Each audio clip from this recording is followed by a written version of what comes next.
The glass and metal towers of London's financial district symbolise the success and sometimes excess of Britain's top companies. While enforced public austerity has kept a lid on the average working wage, the eye-watering salaries and extraordinary bonuses of the top UK bosses have sparked outrage. In 2017 alone, the salary of top bosses jumped 11% to $4.9 million. Over the past 20 years or so, we've seen the pay of a FTSE 100 CEO go from about 50 or 60 times that of the average UK worker to more like 150 times. Now, there's been no real justification for that in terms of company performance, so I definitely think it is the case that there's been a major corporate governance or policy failure somewhere along the line.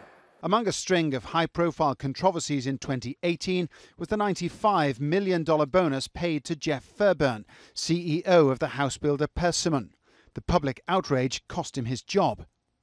The Royal Mail paid its new chief executive, Rico Back, a $7.3 million signing-on fee, despite 70% of shareholders objecting.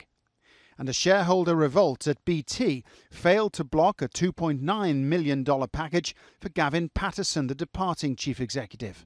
Remuneration committees have been required for a long time now to take into account pay and conditions elsewhere in the company when setting executive pay, and they have absolutely failed to do this.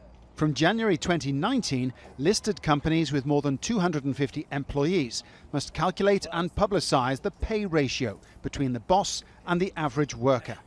The Institute of Directors supports the new rules, although it says some comparisons will be more useful than others.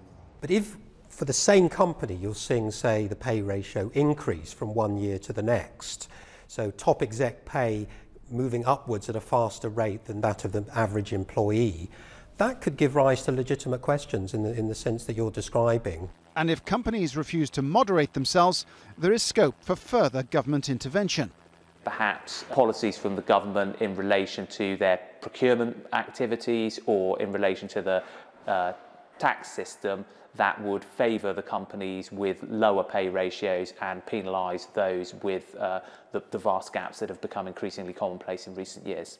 The new pay ratio regulations should strengthen shareholders' ability to block excessive deals and could shame companies into actually complying.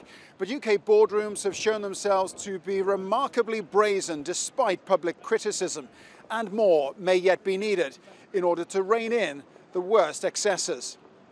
Paul Brennan, Al Jazeera, the City of London.